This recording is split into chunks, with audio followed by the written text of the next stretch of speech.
त्यो गाउँभरि नै एउटा न एउटा बच्चालाई चाहिँ कुपोषित छ कि एउटा न एउटा बच्चा। म त्यहाँ पुगेको छैन, पुगिनँ म सुरुमै सुन्दैखेरि एकदमै ओभरवेल्म भइसकेको थियो। अनि मलाई चाहिँ टिमबाटै तिमी नगएकै ठिक छ भनेर एकदमै इमोसनल भएको थियो मलाई। त्यस्तो एक्सपिरियन्स त सुरुको दिन सुट हुँदाखेरि चाहिँ जब मैले उसलाई समातेँ अनि उसलाई होल्ड गर्दाखेरि चाहिँ मलाई एकदम गाह्रो भयो कि। अनि म पछाडि गएर गुवा गुवा रोएँ, त्यस पुरै सकाएँ। त्यसपछि आएर मैले पर्फर्म गरेको। मैले फर्स्ट सर्ट चाहिँ त्यसरी दिएको।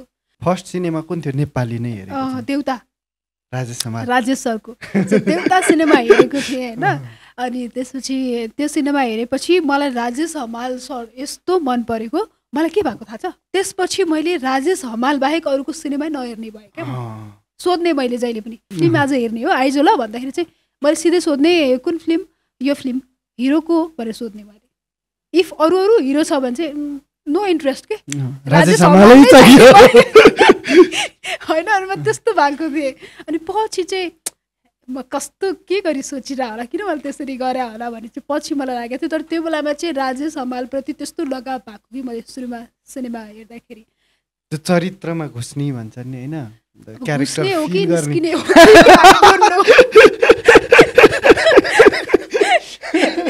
घुस्ने भन्दाखेरि फेरि प्रोसेस के हो तपाईँको होला होइन। There is no process. प्रश्न पो के यस्तो प्रश्न आउला भनेर पहिल्यै भयो के भान होइन।